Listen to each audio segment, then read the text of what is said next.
All right. Hey, everyone. Welcome to this week's edition of the Elections Weekly podcast. We've got a bit of a new crew this week, so I'll just go ahead and do introductions. I think we had Joe on last week, obviously. Great guy. James, I've known him for years through other means, through a obscure website. And then Paul McCrary, Spooky Centrist, you've seen him on Twitter. All of them are contributors or have contributed for Elections Daily. And so this week, we don't have any, there's not a new primary this week, but we're going to go back and revisit some of Pennsylvania because there have been some new interesting results out of Pennsylvania. Joe had an excellent article today, if you haven't read it already, about the Auditor General race, but specifically one candidate, Christina Hartman, who was formerly a rising star in the party and has since kind of shuffled from race to race, recently losing the Auditor General. The surprise of the Auditor General result was not that her losing, it was the winner, who appears to be Nina Ahmad, of all people.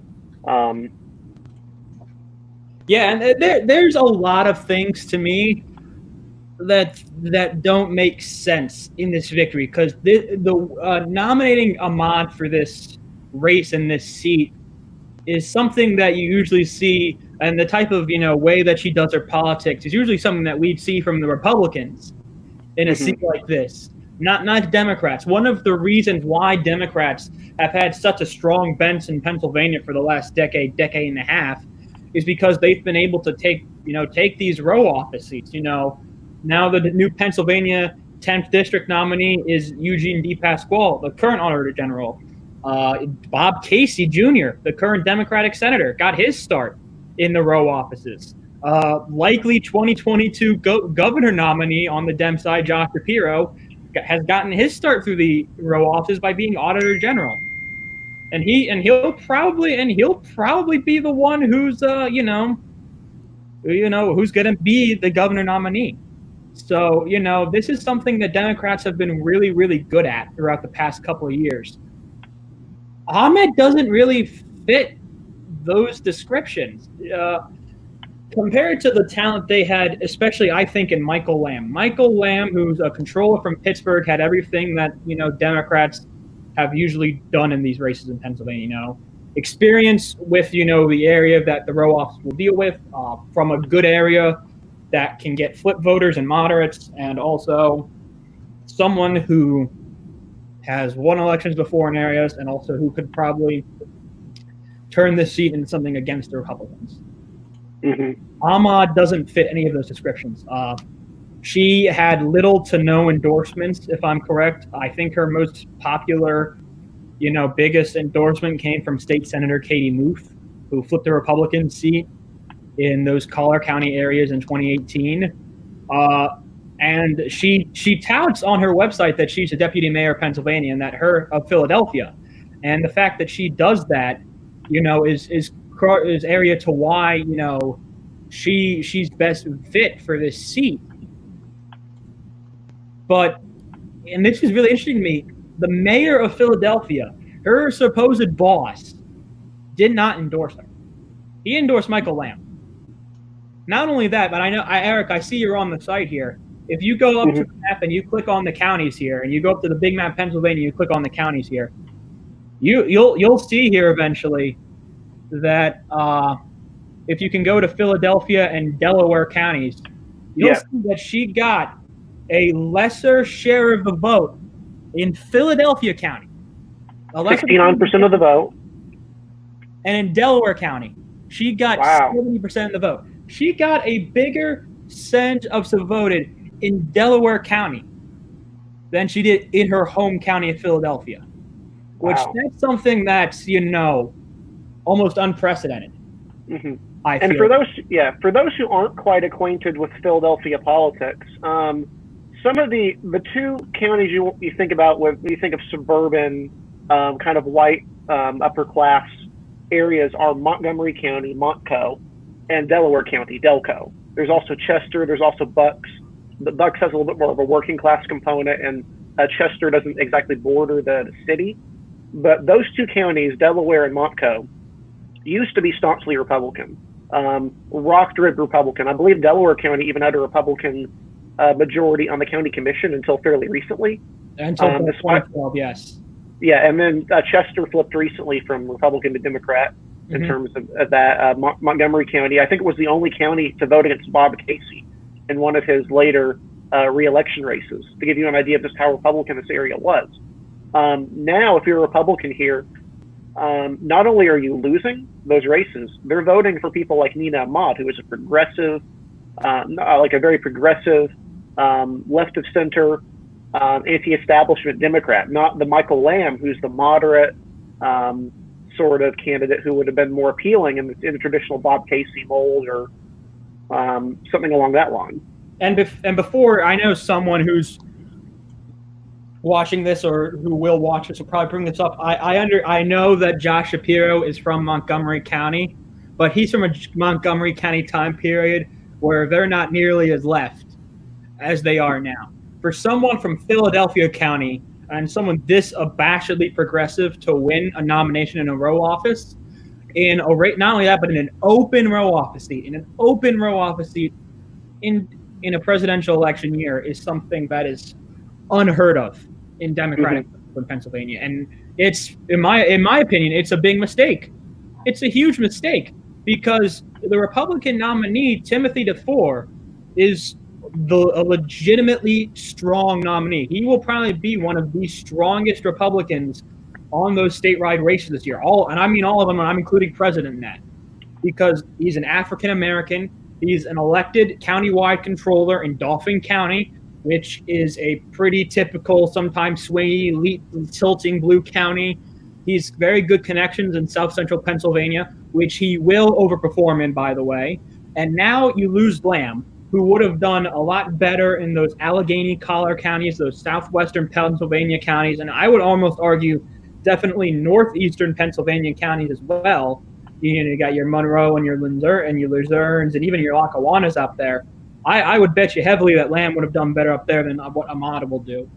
And it's definitely a huge shock, and it's a huge jolt to this race because this is a race that with Lamb would have likely leaned Democratic, but in my opinion, and definitely in other people's opinions too, with Ahmad now as a nominee, it's a toss-up race. And I definitely think DeFore could definitely overperform. He can definitely overperform whatever President Trump's margin would be in Pennsylvania. I definitely think Mr. DeFore can overperform that. And it's definitely important for Pennsylvania. Specifically, I mean, there's definitely a lot of reason, especially being from Dauphin County, which is a swing county in the center of the state. I know you've written about this before in Elections Daily. Can't remember the exact article. You'd have to go to the website and find it.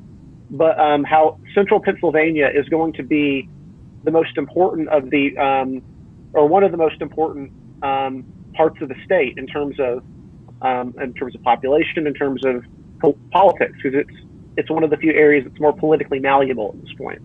If you see the map here, this is a little bit of an outdated map, but it gives a general geographic split. Those red areas, I'll pull this up right over here. These areas right here, if you can see the cursor, are the Nina Ahmad counties, all of the core Pennsylvania metropolitan counties. That's Delco right there, Montco, Bucks, the city of Philadelphia, which is a county, and then Chester.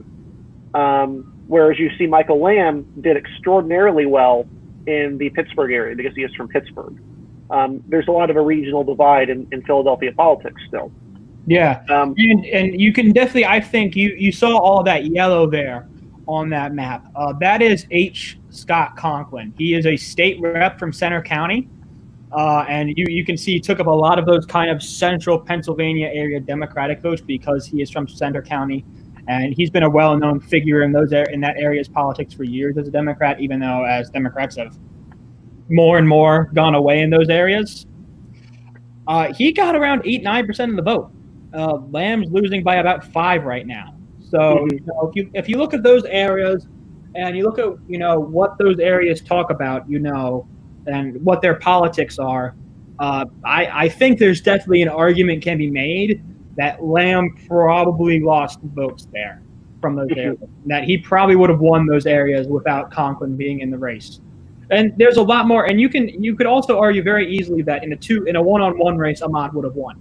because you've got people like Rosemary Fountain in those races, Rosemary Davis, excuse me, in those races. Christina Hartman, who we slightly mentioned earlier on, her areas, Lancaster, Lebanon, York, those were areas that would have definitely gone for Ahmad because they went for her even in the lieutenant governor's primary in 2018. Those areas went for Ahmad. But if you really want to talk about the biggest spoiler here, you have to say it's H. Scott Conklin. He won in areas in which Michael Lamb probably would have won. He probably would have gotten 6, 7, 8, possibly all 8%, most of those percentage votes there, and could definitely have eked out a victory, I'd say, in this race. But like I said, this is a huge disappointment, I think, for Pennsylvania Democrats. Basically, no one in the Pennsylvania Democratic base or in the establishment, whatever you want to call them, endorsed Ahmed. Like I said, she had no key endorsements. Governor Wolf stayed out of the race, but you saw endorsements for Lamb from the 2 Allegheny area congressmen, Connor Lamb, who's his nephew, by the way, and Mike Doyle, both endorsed Michael Lamb. And then Joe Kinney, the Philadelphia mayor, who would supposedly back his fellow Philly person in Ahmad, backed Lamb himself. And then Hartman got maybe usually the more normal moderate endorsement. She got former Governor Ed Rendell's endorsement. So really, in what is typically very powerful brokers in the Pennsylvania Democratic side, Ahmad really didn't get any. And that's just another reason on why this is such a shocking race, in my opinion. And again, why it's probably not the best thing for Democrats in Pennsylvania. Mm-hmm. It's definitely an interesting thing to look at. How do you think Christina Hartman being involved, or who do you think that her votes mostly came from? She got the third most amount of the votes. She got about 5 percentage points more than the other 3 Republican candidates, or not Democratic candidates, sorry. And so her vote was mostly out of Lancaster, York, those central areas of the state. Would that also yeah, Hartman was pretty heavily from the the central part of the county. Again, Lancaster County girl, born and raised. And like I said, those votes would have probably gone for Ahmad. They went for Ahmad in the 2018 primary. They went for Ahmad in those races. So yeah, I don't think Hartman being in this race would have helped Lamb at all. I think it probably would have helped Ahmad more if she wasn't in the race. And I think that was probably maybe some of the Lamb campaign's hope, was that Hartman had a lot of endorsements from Lancaster, from Chester, and Montgomery County. Montgomery County, area commissioners and county board members. The usual local level stuff that you see in these races. And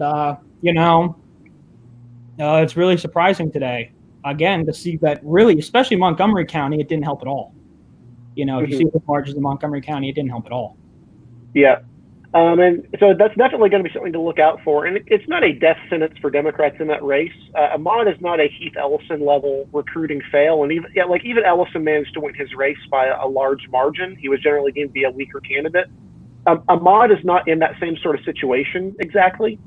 But she's also very, very progressive. She's trying to nationalize a state level race in a state that doesn't tend to care about nationalization at this point in terms of its state level races. Like if you look at her website, a lot of it is focused on attacking Trump, which is fine, but it's not exactly a pressing concern for the Office of Auditor General in a lot of circumstances. I know in North Carolina, we've seen a similar effect where Democrats have been able to successfully get candidates through the have been able to successfully get people into statewide office, like Josh Stein, who's the Attorney General, is probably going to run for governor in 2024, assuming obviously if Roy Cooper loses or wins re-election, he's term limited. But they've typically used that as a pipeline as well, and you've seen a similar factor there, where kind of these national factors kind of break down for a lot of the state level races. Definitely a race to keep an eye out on. And I also, since we're on the topic of Pennsylvania, I know James had some maps of some of the protest votes in the presidential race. which were kind of surprisingly large in some areas. Yes. So when you think of protest vote in Democratic primaries, you think of areas that may have voted Democratic like 15 to 20 years ago, but since then have shifted heavily towards Republicans at the federal and sometimes state level. So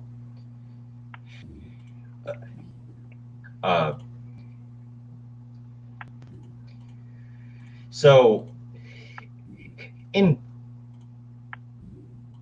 Pennsylvania, the region that has experienced that the most is in the West,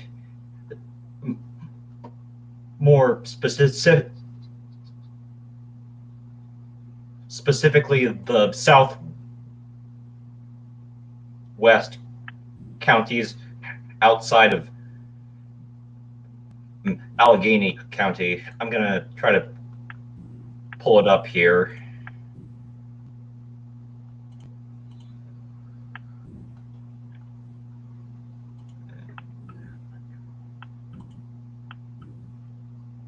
And are you able to share the screen on your end, or am I going to need to share that on mine? Hang on here. Trying to.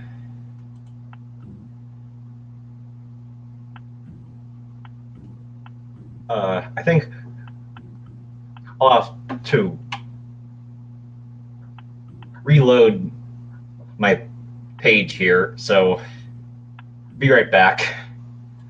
No problem.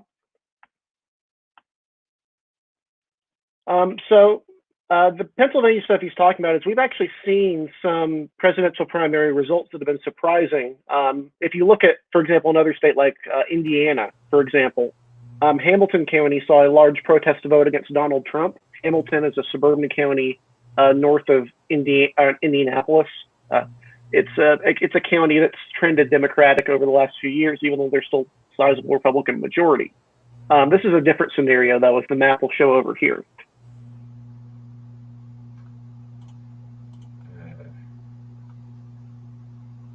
Okay, so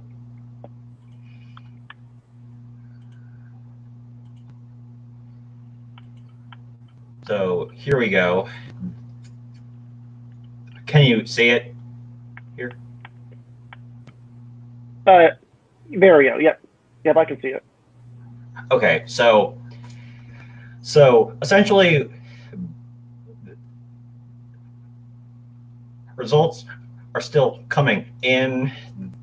So in some places, it might not be complete, but for the most part, most of the vote is in. In the green is where Joe Biden ran behind his statewide average of 79.3%.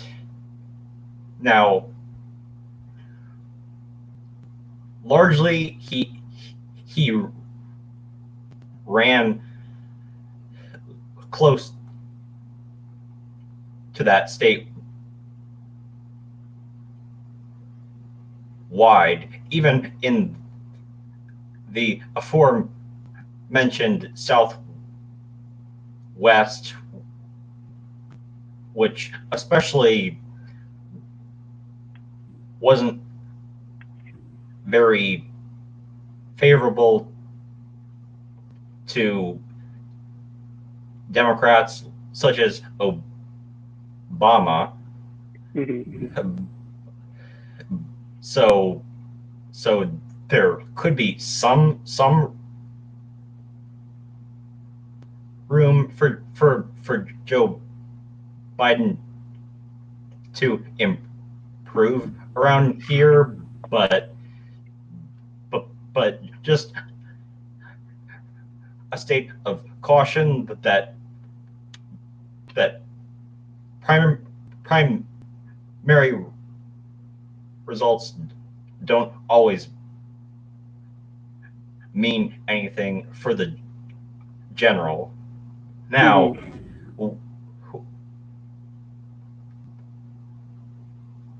when we're talking about places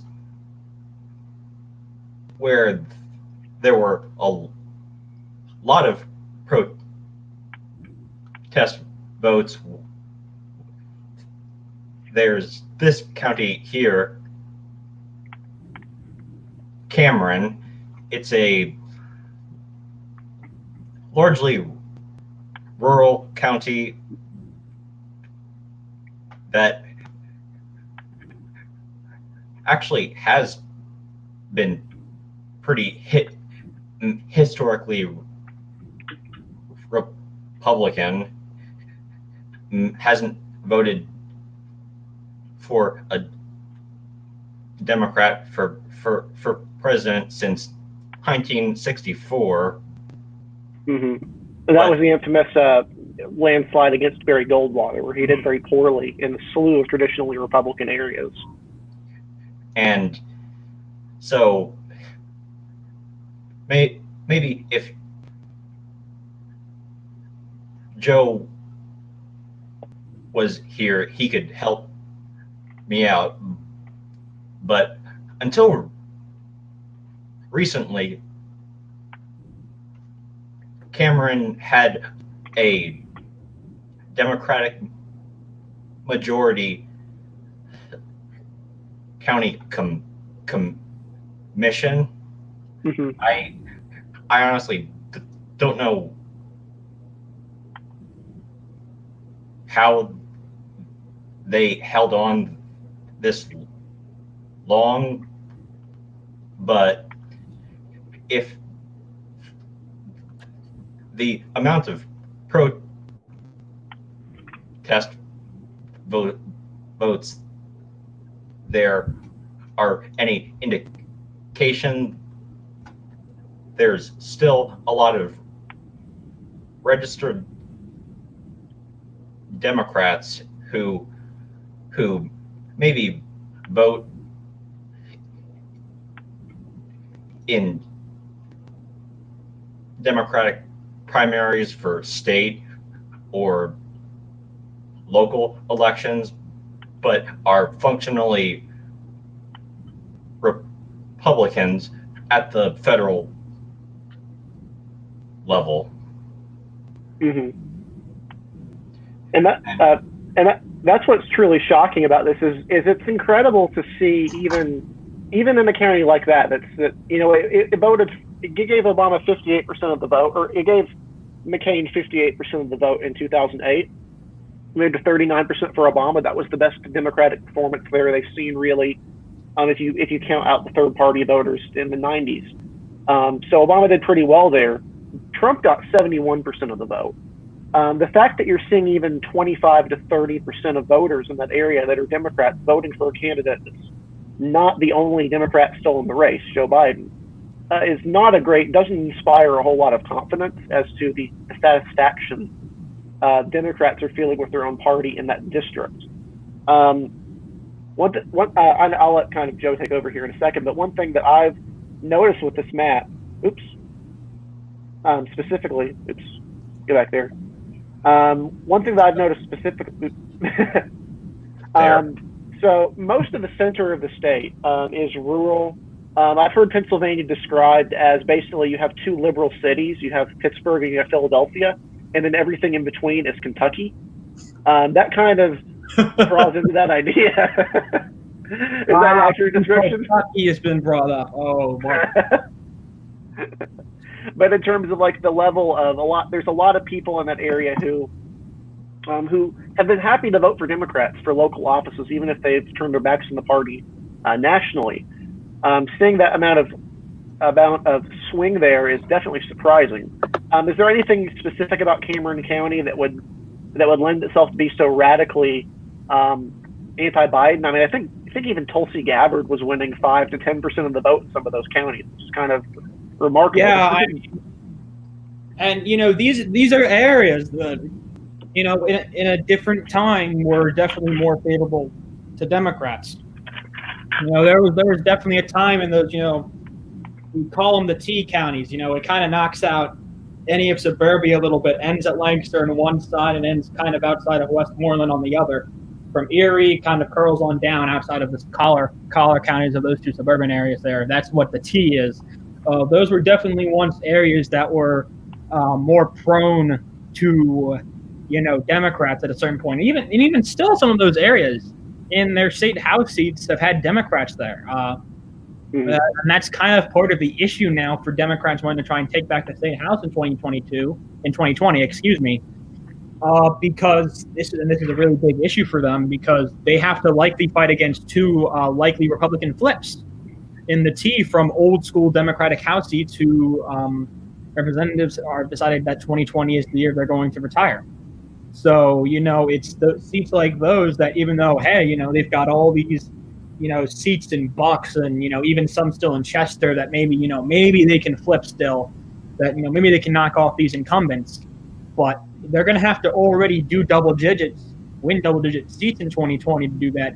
Plus, they have to win enough of those seats that it's going to have to be from countering the two that they're likely to lose anyway. Mm-hmm. And I keep going back to you writing articles of this, but you've done great coverage on Pennsylvania, and you specifically wrote about how Pennsylvania control of the state legislature in many ways is going to revolve around how they do in central Pennsylvania. There's a number of opportunities there that they want to have or that they need to have to truly take control of some of these houses of legislature for the first time in decades. An interesting thing to look at is that Michigan has had a Republican legislature, at least one house of the legislature since the 80s. Democrats haven't had a full control of the state for years, even though they've been dominating federally, with the exception of 2016, where they narrowly lost the state. Pennsylvania is very similar, narrowly lost the state, but they've had Republican legislatures for quite a long time. Yeah, so the Pennsylvania House did have a flip in the blue waves of 2006 and 2008, but the Pennsylvania State Senate, I believe, has not had a Democratic-controlled, and I'm putting quotations because the Democratic-controlled was through a Bob Casey Sr.'s lieutenant governor splitting the vote in the Senate. It was a 25-25 tie, I believe, in 1993. There was a 25-25 tie in the Pennsylvania State Senate, and Casey Sr.'s lieutenant governor was able to break the tie. But they haven't Democrats haven't fully controlled the Pennsylvania State Senate since before Reagan was elected in 1980. That was the last year that Democrats had full control without needing a tiebreaker or anything in the Pennsylvania State Senate, which is something that even in other considered toss-up states is unheard of for a party to control the state legislative branch like that. Mm-hmm. And many state legislatures that are substantially less competitive have flipped since then. New Mexico has been relatively competitive. Delaware has had the legislature has parts of it flip. Maine, Oregon has had a Republican control there more recently. So the lack of flexibility in Pennsylvania, especially given how Democrats have done fairly well there over the last few decades, is definitely surprising. Definitely, one other thing to keep an eye on in Pennsylvania is if the race you want to pay attention to. There's really only one truly competitive, or really two competitive House races. The Democrats control in the Lehigh Valley seat. Susan Wild is considered the favorite to hold that seat, but the Republican candidate is very credible. Right above it in the neighboring district in Scranton, That seat is competitive to a degree. It's probably going to go for Trump federally and for a Democrat, Matt Cartwright at the congressional level. And then in the Dauphin County 10th district, DePascal is going to run a very competitive race against Republican Scott Perry in a seat that Trump is probably going to carry.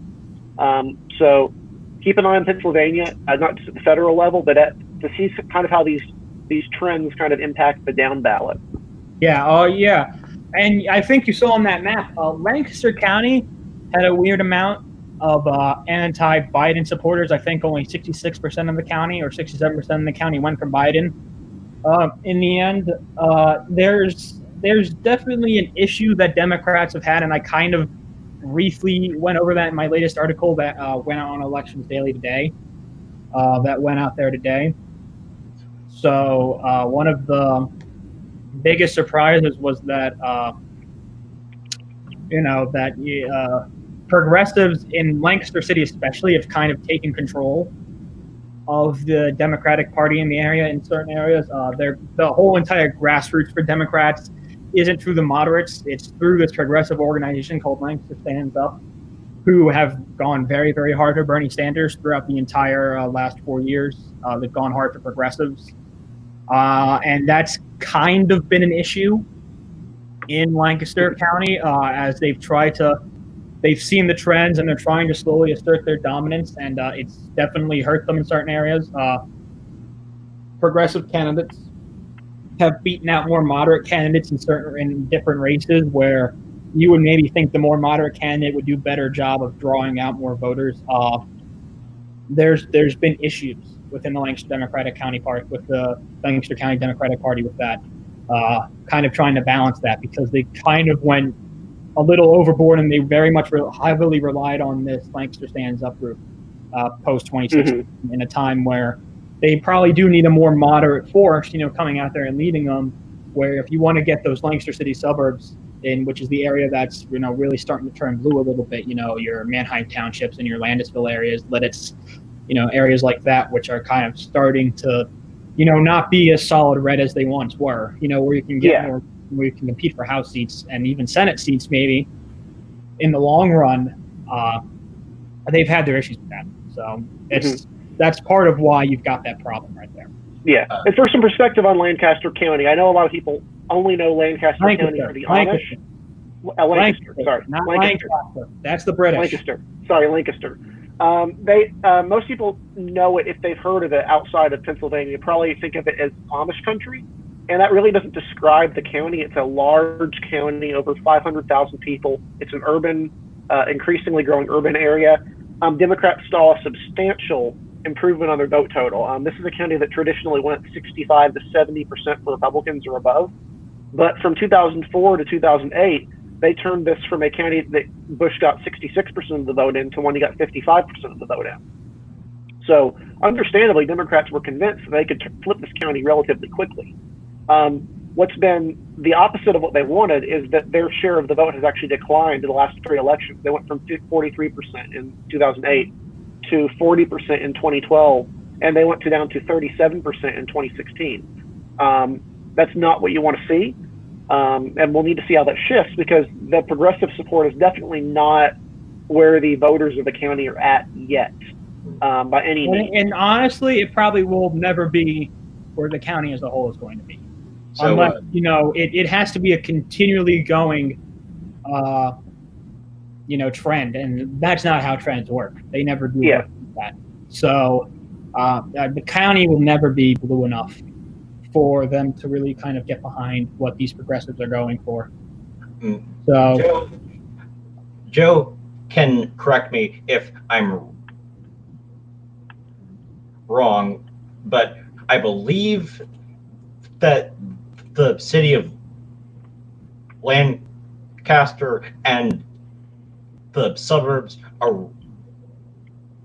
around it have a growing population of younger Hispanics, and that might partly explain why it was somewhat more favorable for Bernie Sanders I wouldn't necessarily say it's younger Hispanics. I would more say it's just younger voters in general. A lot of these small towns outside of Lancaster, Lidditz, if that's a big one. I don't know if anyone here who's listening has heard of it, but Lidditz, Pennsylvania has been known as a huge, great small town for young people. Other towns and even Lancaster City has been kind of known as a really good area for young people to go and live and start their careers in. So yeah, young people are definitely part of this, and that's why you see a lot of this Bernie support in that area, because it is a lot of young people. James is right in that aspect. And to go to the Hispanic part of it, that's partially true in its own right, but Lancaster City in general has had a history of a larger than average Puerto Rican population than most other cities in Pennsylvania count on as their Hispanic population. It's a lot of Puerto Ricans. So, and that's the Hispanic group that probably leans the most left out of any Hispanic group. Puerto Ricans probably lean the most left. So, yeah. So, it's been a huge part of what it is, and that's part. Again, it's part of why the county is changing, and also why it's part of why the Democrats haven't really been able to get that foothold yet in the county. And this is a county that Donald Trump won by around 19 percentage points. Romney won it by similar margins. So this is still a considerably Republican county. It's just those lower level trends that have really excited some people. Yeah, and Scott Wagner really underperformed in this district. That was the big one. He only got like 51% of the vote in this district. But that's in an 8-9 point Democratic year in Pennsylvania. It was a huge blue wave throughout Pennsylvania. But it's something that we're not used to yet, and I don't think that's nowhere. How close that was is nowhere near the norm yet in Lancaster County. Yeah, definitely some good thoughts, Joe. Thanks for being on. Definitely keep an eye on Pennsylvania if you can. It's a very important, just a very important swing state to look at, and especially in like a lot of states, you think of it like. There's Republican areas and Democratic areas that don't mingle. There's definitely some areas to look at in Pennsylvania that kind of buck that trend. So I'll see if Spooky is ready here. We were going to talk a little bit about. Yep, go ahead. The Georgia primaries were held on June 9th, like the other primaries. We did some live coverage here at Elections Daily, but there was some difficulty in getting Georgia results in consistently throughout the night. So there were some circumstances have changed a little bit since we did our live broadcast. So Paul can talk about kind of some of the big races in Georgia that have happened. So the big race that happened was the Senate race for the Democrats, where Ossoff nearly pulled off getting through during the first round.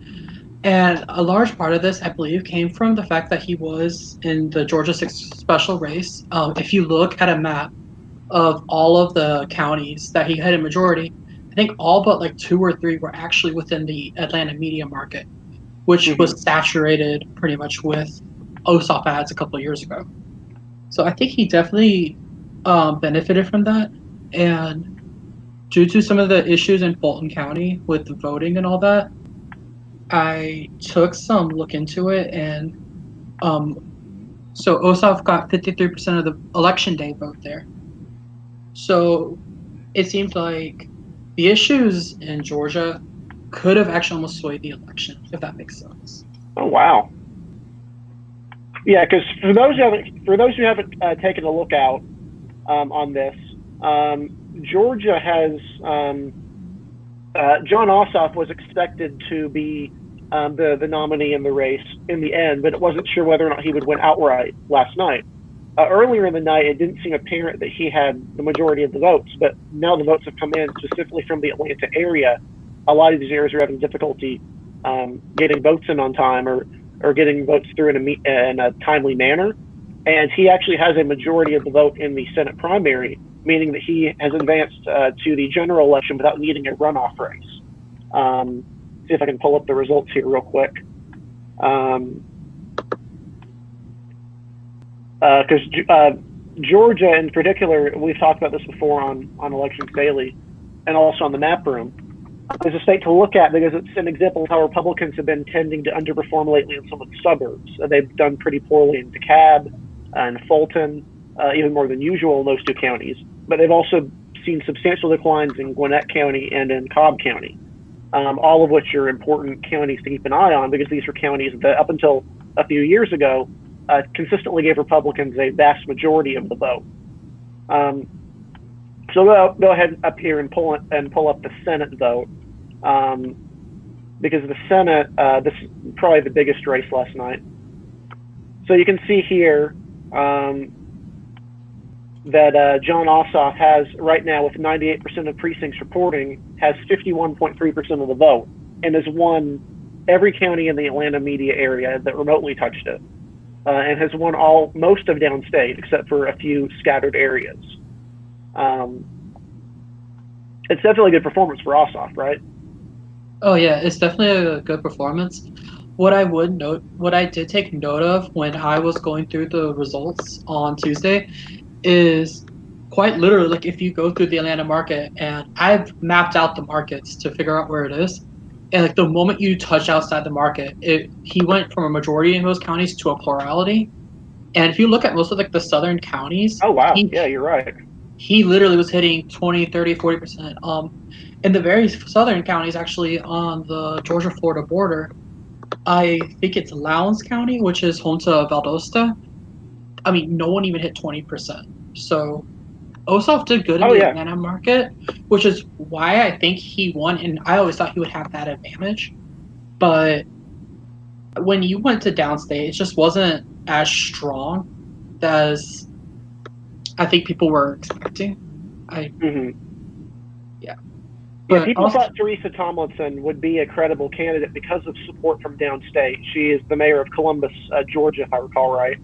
And she did very well in this area that's exclusively around the city of Columbus. Yeah, that county you're talking about, actually nobody has a majority right now. Nobody even has 20%, but the vote is actually tied. That's probably going to change when more votes come in. I actually know 100% of the votes are in, so it was a complete tie in that county. Yep. But even right here, if you look at Gordon County, which is right on the fringe of the market, then go straight up to Murray, Whitfield, all these counties up here, he goes from 50% of the vote to 25% of the vote. Even like Chattanooga County right here goes from 50% to 47%. Wow, that's definitely surprising. Yeah, and that was something I was actually planning on looking at because obviously with the ads, I mean, I'm not a Georgia resident now, but through 2017 when that election happened, I was in the Augusta suburbs, and I was getting like all the Snapchat stuff because obviously I'm a teenager, but so I knew if I was getting saturated, Atlanta had to be saturated even more. And with all the money he raised, it wasn't particularly surprising. I think what probably surprised me more is that he didn't really hit like 60% in most of the counties, which is what I was expecting him to reach, if I'm being honest. So, Go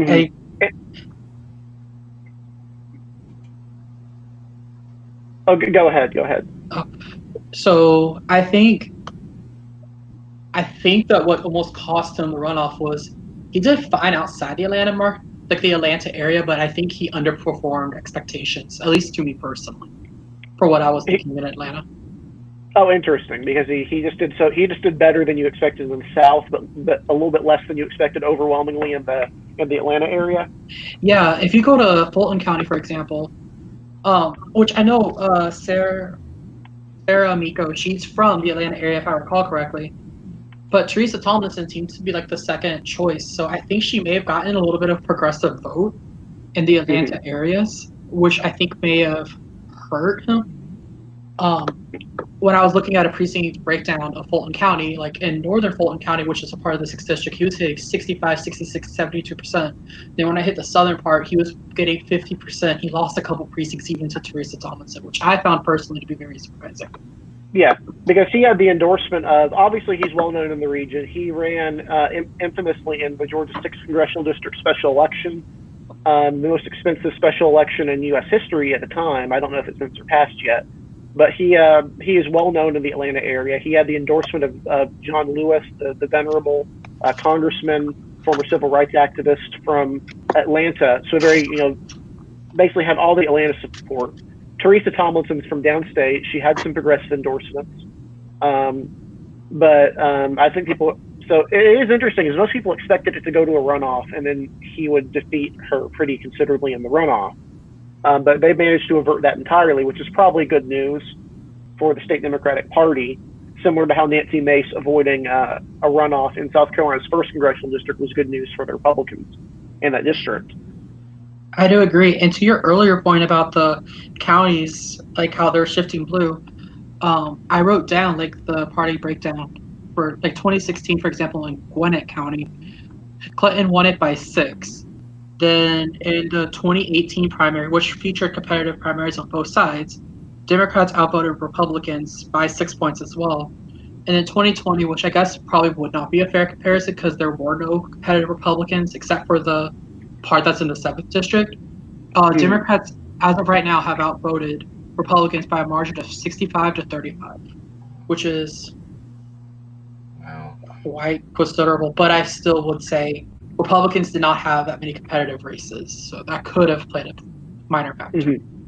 Yeah, that being said, there has been a considerable shift in that county. I wrote about this in an article, if I can pull this up here. Republicans won 66% of the vote in this county in 2004, and they lost it in 2016. That sort of political swing is wild, but when you consider the county has had a substantial increase, not just in new people coming in who are more liberal, but also has had a massively growing Asian population who have become increasingly soured on the Republican Party.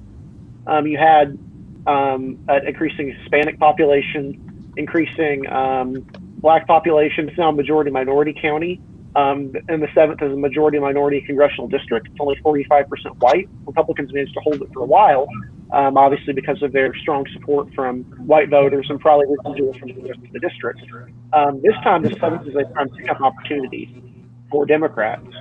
I'll show the chart here, but this is just for the presidential race. So you see here, Republicans outvoted Democrats 2-1 in this district in 2000 and in 2014. Then in 2008 and 2012, they outvoted them by closer margin, but they still won. And then now you just see the Republican vote share cratered, but also the Democratic vote share rose. So it's not just the fact that Democrats have been gaining in the district because of new people. They've lost votes in general, which is not what you want for a political party, to say the least. Oh, definitely not. And I did, because I feel like there's so much focus on the Atlanta suburbs, and I guess I might be a little bit biased because I'm from the Augusta suburb. Sorry about that. So I looked up Columbia County, which is my home county, which is the Augusta suburbs, and in the recent primary, Republicans only had 63-37.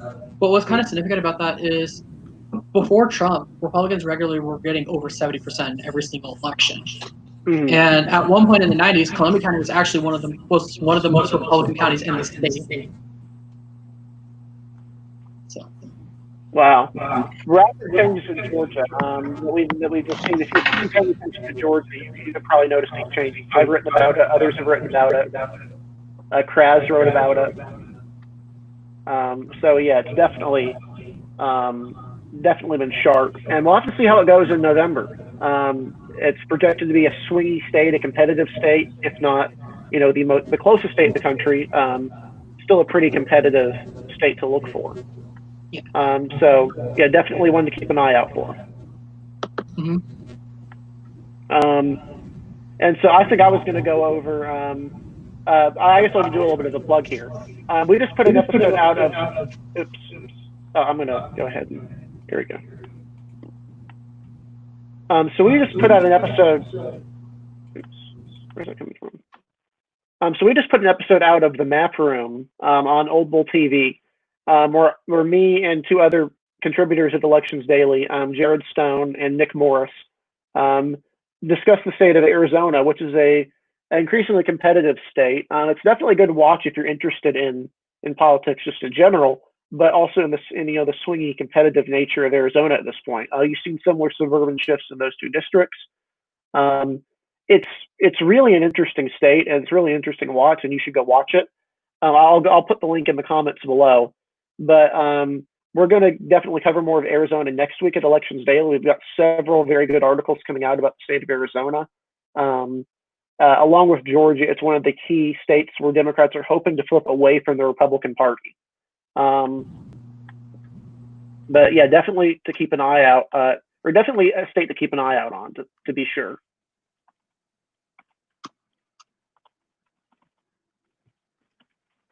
Also, I guess I'll go over a couple of the other election results I found interesting from Tuesday. Probably the biggest one was, this definitely surprised me, is that in South Carolina, Lindsey Graham was expected to win re-election by a large margin, or win renomination to the Republican Party, by a large margin, and he did. Interestingly enough, he did very poorly in the upstate of South Carolina. He just didn't do very well in that region. And there had been some talk about it possibly being a protest vote against Donald Trump. But it really doesn't seem to be the case.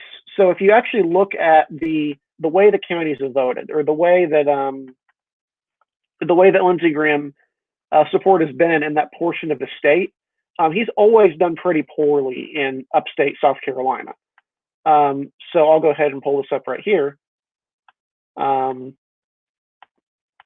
So this is the shift in South Carolina's primary from 2008 to 2016. Lindsey Graham won both by very similar margins, except that time he was up against a credible Republican challenger. He ultimately only lost Greenville County. So if you'll notice here is that he actually gained in almost all of the state. The only region he didn't gain in were in this Greenville area, in Lexington County, which is suburban Columbia, and then some areas that are outside of Charleston, even though he did better in the city itself.